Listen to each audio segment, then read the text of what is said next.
باسم اللي خالق البشر ومنظم الأكوان، أنا رائد عادل الأسيوطي ببعت السلام. السلام مخصوص من قلب الحدث مع رجال محافظة سوهاج، قلب الصعيد، خط الدمار والنار، عزيمة وكمان إصرار. اسمع حكاية تتسمع، اسمع معايا كلام اوعى تفوته. اسمع حكاية شاب جدع زي وزيك عايش في الدنيا بظروفه. ودي يا راجل ودي. تحياتنا ليك يا غالي والله. كمل. ورثنا الهيبة من جدودنا، صعايدة وعارفين حدودنا. لو يوم تستهون بينا والله ما تستحمل ردودنا. رسالة من قلب الصعيد، رسالة من محافظة سوهاج قلب الصعيد. اللي يحبنا فوق راسنا واللي يعيب فينا تحت مداسنا.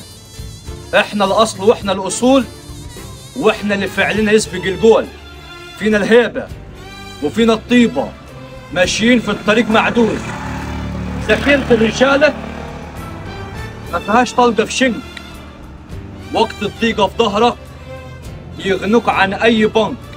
الصاحب الأصيل زي الذهب تمام، قيمته بتعلى مهما مر الزمان.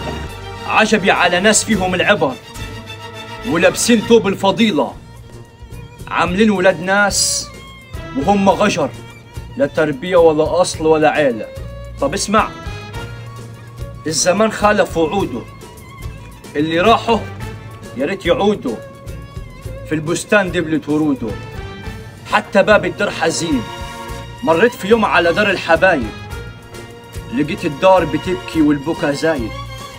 قلت مالك يا دار بتبكي ليل ونهار؟ ياك بيكي حنين ولا ليكي حبيب غايب؟ ردت الدار والدمع سيال، ردت الدار والدمع سيال. أنا ببكي على الحبايب اللي تفرقوا مع الأيام وقطعوا الأرحام ونسيوا إنهم أهل وقرايب.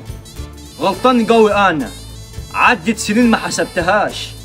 تيجي سنة وتفوت سنة ووصلت أنا سن المعاش، وبقيت خلاص إنسان عجوز، مش فارقة مات ولا حتى عاش. حبة ورق ودسه قديم ونضارة منها بشوف طشاش.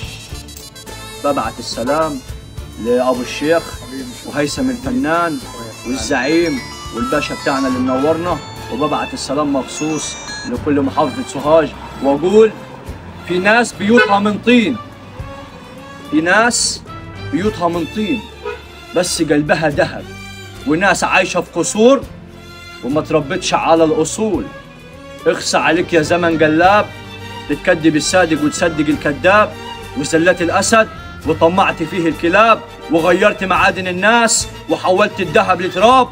يا دنيا شفت فيك البدع، ما بتجيش غير على الأصيل والجدع. بس قليل الأصل ما بيجيش بالعتاب، فكك منه الأصل غلاب. والسلام ختام. تسلم لسانك يا سعيد. لسانك. تحياتنا الرائد ابو عادل الاسيوطي، الناس اللي شرفتنا وعملت الواجب النهارده في قلب سوهاج. تحياتنا لابو الشيخ وتحياتنا لمجد الوزير ابن محافظه قني. الناس بالناس، واللي يقلب راجل والله ما راجل. صح لسانك يا هيثم، تكرم على الدنيا.